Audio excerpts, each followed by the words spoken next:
For most small wineries, I often recommend, like, if you're creating a really, really good experience, set aside some of your budget to gift that experience to creators and not necessarily wine creators. Look a little bit outside of the wine industry. Look at the travel industry, lifestyle creators, that kind of stuff, of people who have the audience that you're trying to reach. Invite them out to enjoy this really great experience that you've created. So I don't want you to be spending all your money on influencers and completely ignore the experience, because if you don't have a good experience, then the influencers, the communicators don't have anything to talk about. But also, if you have a really great experience, but you're not marketing it, then what's the point, right, of having a great experience if nobody's going to find you?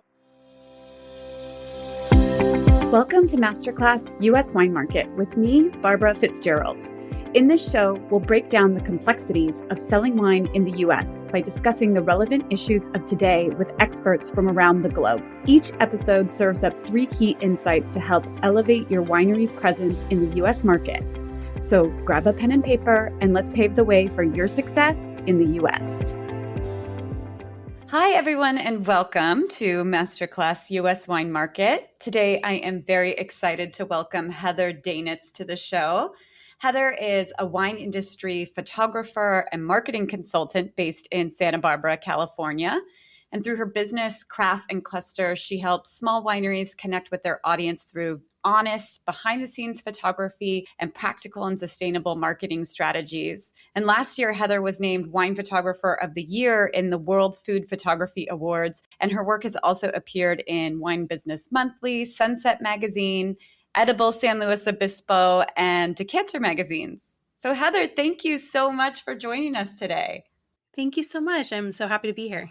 Yes, we're happy to have this conversation. And before we dive right into it, can you tell us a little bit more about your background and how you ended up working in the wine business? Yeah, I always, I've yet to find a way to really be succinct when I tell this story. So I'll do my best here. But my original ambition was to be a photojournalist. I grew up in the LA County area and, my dad was a photographer. And so I played around with cameras and everything. And so I went and took a couple of classes at the community college locally. But I found that I just I don't know if I had thick enough skin for art school in LA. And so I wanted to find an industry that was a little bit more collaborative. And one day my sister handed me a catalog to the university that she was going to, which is Cal Poly San Luis Obispo. And I flipped to the very back and saw wine and viticulture. And I was like, you can do that? And so, so I started pursuing wine and viticulture with the original ambition of becoming a winemaker, which morphed into wanting to work more in vineyards.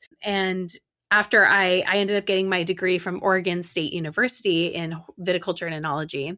So when I moved back to the Central Coast after living in Oregon, I ended up finding that I was having a lot of fun kind of taking my camera out into the vineyard with me.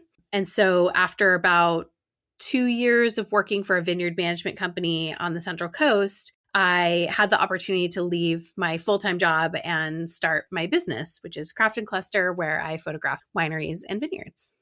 Amazing. I love that you get to blend these two kind of wonderful passions, these two beautiful ways of seeing the world. It's really awesome. It's the coolest job I've ever had. That's so great. Well, we're going to talk a lot today about storytelling, which is such a buzzword right now. And maybe that's kind of leading to a dilution of its meaning. So everyone not just in the wine world, in marketing in general, says it's really important. But what does storytelling actually mean? And more importantly, what kind of storytelling works in today's market? So this is what we're going to dive into with you today, Heather. And our 3 key takeaways for this episode are, number 1, many wine brands are telling their origin stories, but consumers really care more about how wine fits into their lives. So the challenge isn't how do I tell my story, but how do I help my consumer tell theirs? Number 2, the most effective storytelling often happens when the brands themselves aren't doing the speaking. So how do we reframe storytelling from content creation to narrative distribution? And number 3, Great storytelling should really reduce complexity, not add to it. So wine sometimes can mistake just sharing information for storytelling, and you can help us talk about how to avoid that. Well, let's get right into it right up front. Let's challenge, one of wine's core assumptions that consumers are really deeply interested in the story of a producer. So, 20 years ago, for sure, wine stories really centered on terroir and family history and tradition. But what is actually moving consumers today? Yeah, I mean, I think a lot of the younger audiences, and those who are also new to wine, which by the way, like that's a whole other thing we could get into, is that like young consumers and new wine consumers are not necessarily mutually inclusive. They can be, you can have people like my mom who are just getting into wine for the first time. You can also have younger wine drinkers who are, a little bit more intermediate and maybe advanced in their wine knowledge. But what I've found in general, I feel like all of this is going to be a huge generalization, is that younger audiences, they do tend to care more about how the product fits into their lives versus like that the story behind the brand. So, a lot of wineries, we sort of default into the wanting to tell the founder's story and how we've been on this plot of land for hundreds of years, especially for wineries in Italy and in Europe. But younger generations that's just not a compelling reason for them to buy your wine. So we really just want to make sure that we're finding ways to both tell our brand story, but also bring our product, our wine, into their lives. Yeah. I think that this phrase gets used a lot in wine, like the legacy of it. It's been around for thousands and thousands of years. And I think that's really important to recognize and honor, but it's not like a point of entry with consumers, right? Like they don't, especially these younger consumers, like they're not interested in what people are doing. Thousands of yeah. And they'll get there eventually, right? I mean, I feel like we all sort of have this journey that's not necessarily linear, but we kind of go on this journey where we get into wine and we're starting off, I like to call it like the wino's hierarchy of needs. So if you know anything about Maslow's hierarchy of needs, it's at the very bottom, you have sort of like basic needs for survival. So like food, water, etc. The next level up being like warmth and safety. And then the next level up is social, and so on and so on. With wine, we always start at the bottom where we just want to make sure that we're buying something that's like wet and alcoholic. That's like everybody's starting point, is they're like, is it cold? Is it wet? Is it alcoholic? Great. Like that's what wine is, right? And then the next level up from that is people want to know if they're buying wine that they're actually going to like. So they want that sort of reassurance and safety. And then the next level up from that is like, oh, I want to enjoy wine with my friends. I want to be social and all of that. And then the next level up from that is a little bit more about like status and everything. It's like, oh, I want to learn more. I want to get really nerdy. And then the very tippy top of that pyramid is self-actualization. So people who are very confident in their wine knowledge, they're still learning and everything, but they know what they like and they tend to kind of gravitate towards the same things. Yeah. So would you say then that, again, not to generalize, but that many wine producers might be overestimating how much consumers care about, a brand's history? Yeah. I mean, I think that the history and sort of like the why behind a brand, it's still relevant, but more as like to give context to the larger picture. Like I think we kind of mentioned this earlier, like nobody buys a product because their grandfather, made wine in the, 1800s or whatever. They're buying a product because it makes them feel something, right? And it fits, they can bring it into, they can have it with the food that they like, they can bring it around the table, they can have it with their friends, they can have it. Yeah, I would say that like I think brands really do overestimate how much people care about the history. And again, like as I mentioned before, like they'll get there eventually, especially once they're like more curious about your brand, once they've learned to trust you a little bit more and they figured out how that wine fits into their lives, then they're going to start looking for a story that they can tell when they're introducing your wine to their friends. So it all comes together, but I think that as a launching point, wineries need to focus a little bit less on their story and their history and focus more on how their wine can make people's lives better. Yeah, I think, because when we're making these outreaches through marketing to a consumer, you have so little time to grab their attention, to make the connection. It's kind of like speed dating. You wouldn't sit down on a speed date and say, this is what my grandfather used to do. Yeah, exactly. You would lead with something that's really relevant for today, and that makes you shine, that makes you unique. Yeah, exactly. Exactly. Can you think of some brands that have really successfully shifted from kind of telling their own story to helping consumers actually express an identity? I think I'm going to give this example probably a lot today, but Whiny Baby Wines. I forget the founder's name, but she's younger. Yes, she's wonderful. She's amazing. I got to hear her speak at Unified Wine and Symposium in January, and she was wonderful. She's a very enthusiastic person. I think she's also going through a little bit of a rebrand right now too, so I'm excited to see where she takes that. One of the things I think she's done really well is she's found a way to sort of like merge her story and like use it as a mirror almost to help bring more consumers in and make them feel more confident about their buying decisions. You know, the story that she tells often is, you know, she's like, I didn't know anything about wine, and I didn't, you know, like she like was going on a date and she like went to go pick out a bottle of wine and she didn't know what to grab. And then she, you know, she tells the story that she was like, when she was actually on the date and drinking the wine, she was more interested in learning more about the wine than her date.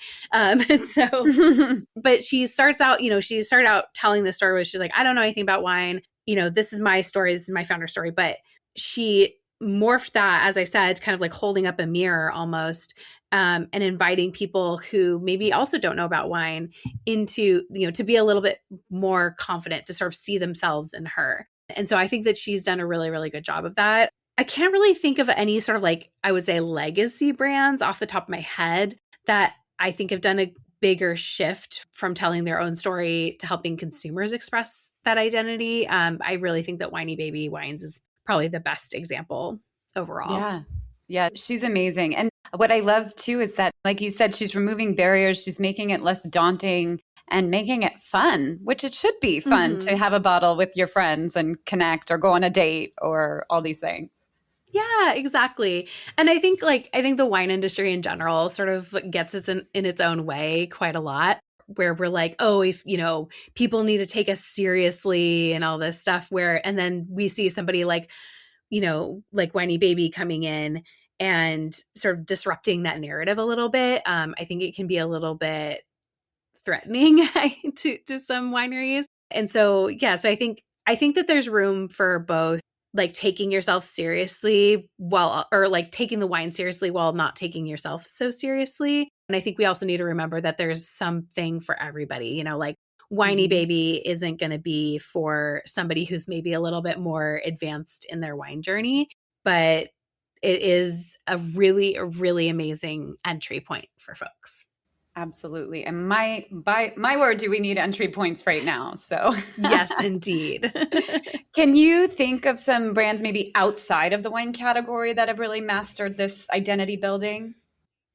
Oh, absolutely. I mean, the first one that comes to my mind always is Liquid Death, which, if anyone's unfamiliar, is a canned water company whose slogan is "Murder Your Thirst."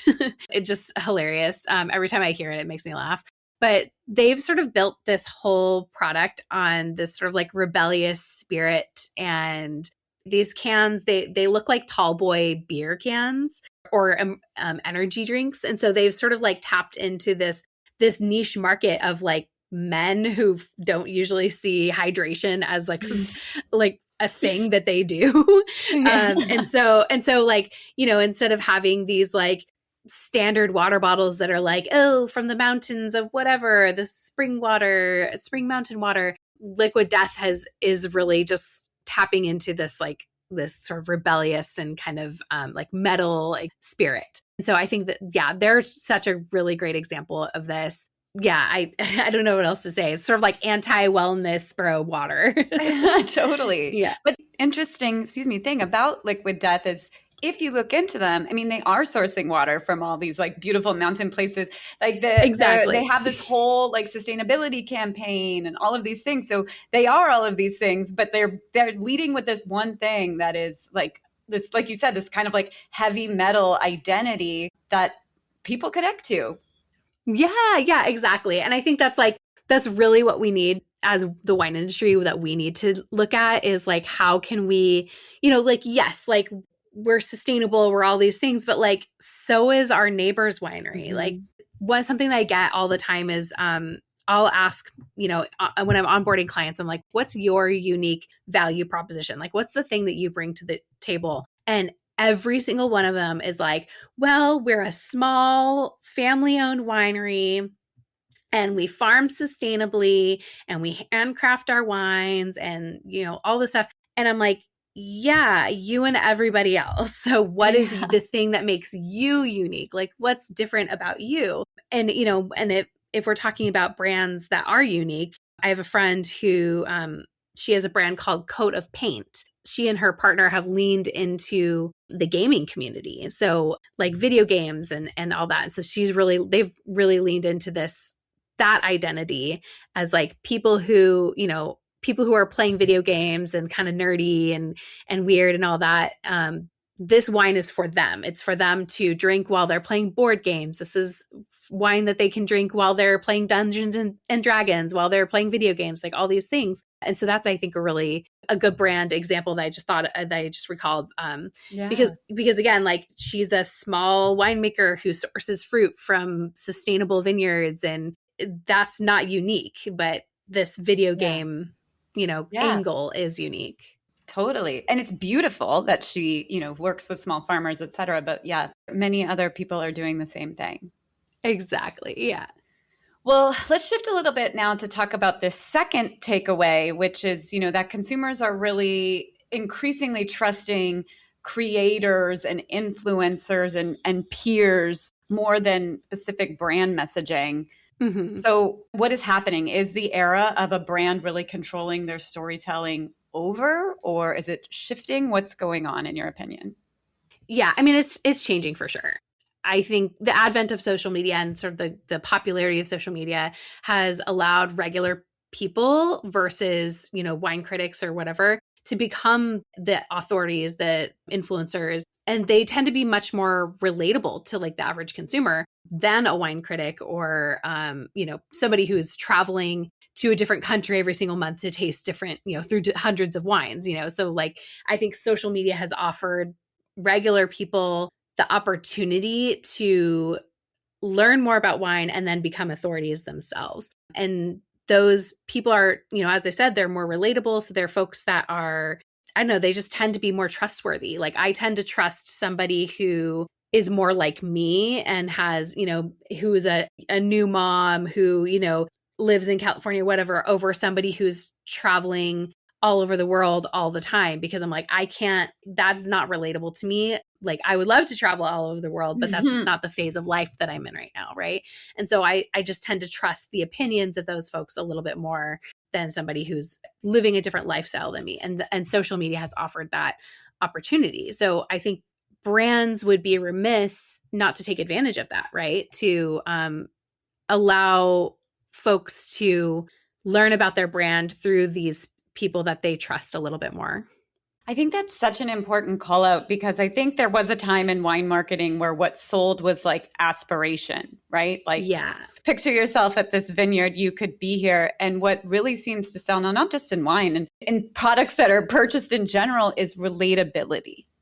Exactly. Yeah. And I think there's still a place for that aspirational identity within reason, right? Yeah. So again, like if I, as a new mom who's maybe not traveling as much, but I would like to travel more with my baby, if I'm following another new mom who just took her first trip, that to me is an aspirational identity, So I think if you can find ways to sort of merge those two, you would really be setting yourself apart and setting yourself up for success. Definitely. So then how should wineries be thinking about these kind of, co-authors of their stories, whether it's an influencer or even a sommelier or a retailer? Yeah. Okay. So the story I like to tell about this is there's a video creator named Jesse Driftwood, and he, a while back, this was like years and years ago, I think in 2020 or 2021, or maybe it was 2020. I can't remember. It doesn't matter. But Jesse Driftwood, he was invited on a travel, trip by Stoke Coffee. They took him out to their coffee farms and basically just said, like, we're just bringing you out here. Here's the initiative that we're trying to do. Like, have fun. And he went out and he learned about their coffee farming, the sustainability and farming initiatives that they're doing, and how they're supporting small farmers and all of these things. Like, they gave him the information, but he was able to sort of distill all of that into a digestible story that he could tell about them to people that trust him. So he's not like a coffee influencer by any means. He's a guy who makes internet videos, right? Mm-hmm. But they recognized his talent and his artistry, and they were like, come tell our story, but there's no pressure. We're just going to bring you out and have you learn about us and what we do. And I think that's the thing to take away from that, is that brands should give influencers, creators, communicators the tools they need to tell their story, but to put it in their own words, right? Mm-hmm. So to let creators, speak to their audience in the way that they would usually speak to their audience. And so I think some of the things that brands get kind of tied up on is that they try to control their narrative too much. They try to control the story too much and say oh, you have to hit these talking points. But when you have all these influencers who are basically saying the same message, it doesn't land as effectively with those individual communicators' audiences. Yeah. So I think the advantage that we have is, I guess the long story short about it is to let communicators use their own words to talk about you, and don't try to put words in their mouths. So give them your spiel, but don't micromanage their communication. Yeah, that's a really, I think, important piece of advice. So then should wineries kind of spend less money producing their own content and more money either developing these partnerships or creating just experiences that are really worth talking about? How should they be directing budget, in your opinion? Yeah.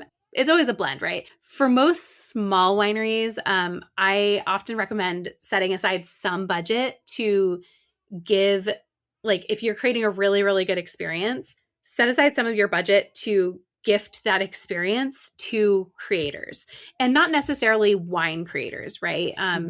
Look a little bit outside of the wine industry. Look at the travel industry and look at, travel influencers, lifestyle creators, that kind of stuff, of people who have the audience that you're trying to reach, and invite them out to enjoy this really great experience that you've created. So I think it's sort of like a yes and situation. I don't want you to be spending all your money on influencers and completely ignore the experience, because if you don't have a good experience, then the influencers, the communicators don't have anything to talk about. But also, if you have a really great experience, but you're not marketing it, then what's the point, right, of having a great experience if nobody's going to find you? So I would recommend setting aside a portion of your budget to bring in some different communicators to have your experience and gift it to them, right? And do a no strings attached. Most people who come out and have that experience are going to talk about it if it's a really great experience. Yeah, definitely. So a little bit kind of building some maybe organic relationships. Yes. With these storytellers. Yeah. And I would also say build a long-term relationship with these creators too. Don't just do a one and done experience. Try to bring them out multiple times, send them your wine a few times, do something over the course of a year, 2 years, ideally long-term.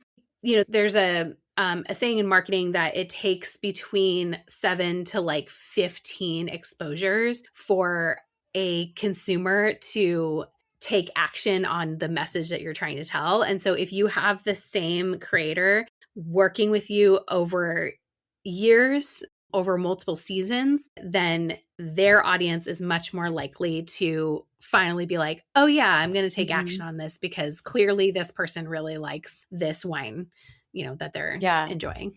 And even just like by the sheer nature of algorithms, like if you just create like one reel with an influencer, you never know how much of the audience is going to get it. Exactly. Yes. Yeah. And that's a really, really great point. Yeah. Because the elusive algorithms of the TikToks and the Instagrams of the world, sometimes like you could post the same exact video twice, and one time it'll do really, really poorly, and then another time it'll get picked up and it'll take off, right? So yeah, so if you're just make sure you're doing things more than once. Yeah. I guess the takeaway from this particular section. Well, let's shift a little bit now to our final takeaway, which I think really gets at one of wine's maybe biggest challenges, which is that, the industry sometimes mistakes consumers wanting more information when actually they want more confidence. So what is the difference between educating and storytelling? Right. Yeah. Educating to me is like giving facts about something versus storytelling, which is leading people, like giving those facts in a digestible message, right? So I think like one of the things I always recommend is that wineries need to trust consumers' intelligence. Like people know more than you think they do. But at the same time, we need to, instead of like rattling off, stats like pH and bricks and whatever when we're talking about wine and over explaining what those things are in an attempt at education, we could instead be telling the story of like how those things like pH and sugar levels and all of that are actually applicable to the wine that people are drinking. So like, tell the story of like how a vintage was cooler, and that's why that resulted in a higher acid wine with more mineral notes, and all that, and like lower alcohol because it was, we didn't ripen as much. And so like telling those stories versus just being like pH, TA, and then over explaining what those mean, that's not like meaningful information to the average consumer. But the average consumer does understand this is a high acid wine because it was a cooler year and all that stuff. And it also gives them a story to repeat, I should say. Yeah. Yeah. So can a winery have too much story? Yeah, totally. Yeah, absolutely. More story doesn't necessarily mean more connection. So I would say like pick one thing about your brand and say it clearly and consistently. Coming back to Whiny Baby Wines, the only story that she's telling is that she wanted to make wine more accessible for people like her who are new to it, who didn't understand wine terms and all of that.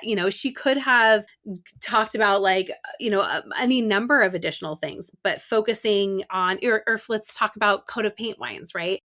She could tell the story of that she's a sustainable wine brand and small wine brand and, all these things, but she's instead focusing specifically on, I like to play video games and I wanted to make wine that you could pair with video games. Like that's the simple story. So try to narrow down all of your talking points to like a single talking point, and then all those other things can sort of add richness and context to the single story that you're telling.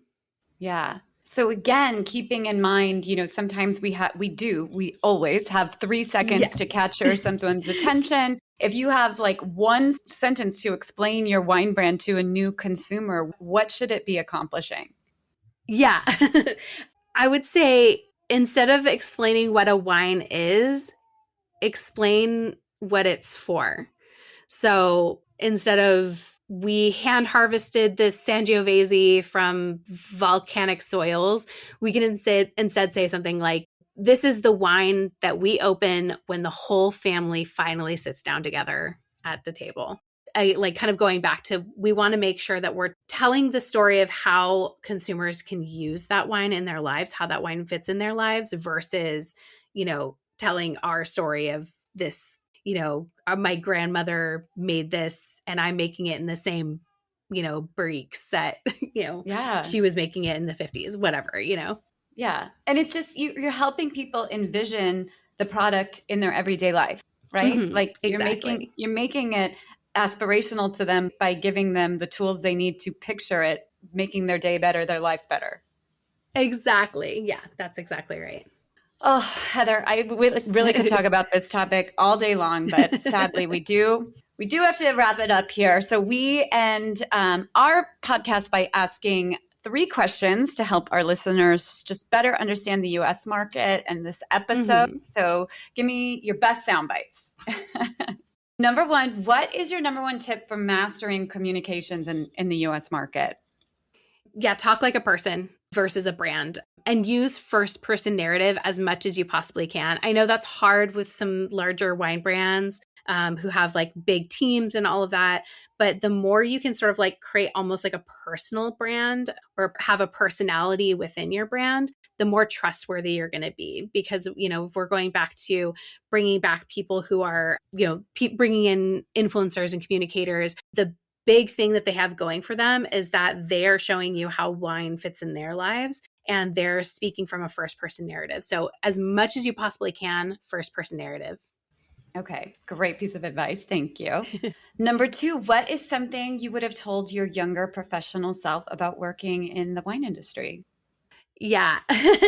I'm not for everybody, and not everyone is for me. You know, you're not really getting a lot of it in this interview, but I do tend to swear quite a lot in my day-to-day life. And when I was, you know, kind of in the early days of my business, I was trying to be like, kind of present this sort of like buttoned up person who is serious and, you know, I wanted to be taken seriously and all these things.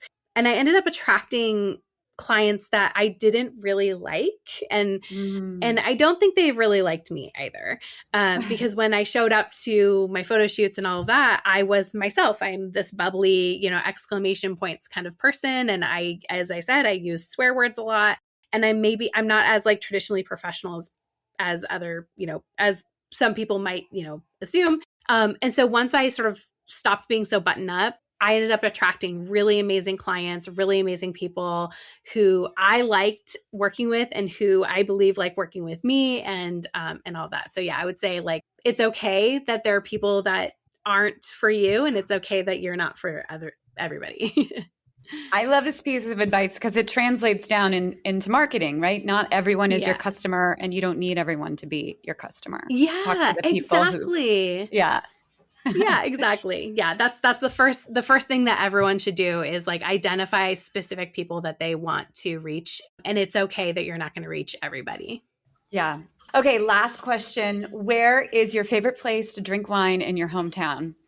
So, well, I guess Pasadena is no longer my hometown. I mean, it's where I grew up, but it's not where I live now. So where I live now in northern Santa Barbara County, there's a couple of places that I really like. There is a wine bar garden area called Bodega Los Alamos. And they get a lot of really amazing like international wines and local wines. And it's a fun place to drink wine. They have a barbecue truck that is really delicious. So I'll get like a smash burger and have some wine, and it's outside and it's really beautiful and vibey. And then just down the street from my house, there is a wine bar called Lark and Sparrow that they focus on bringing in both international wines that they call their Larks, and then they bring in some local wines called their Sparrows. And it's just really great. Their wine list is always really incredible. And the bar, you know, it's like black paint inside. It's like kind of dark and like vintagey. Yeah. And there's like scarfs over lamps. And it's just like a very kind of like speakeasy almost place to be. And so, yeah, 2 very different vibes, but really amazing wine lists and great people who run them as well. Awesome. I love it. So next time you're in Santa Barbara County, now you know where to go for a good glass of wine. Well, Heather, thank you so much for joining us today. If anyone wants to connect with you, what's a good way for them to do that?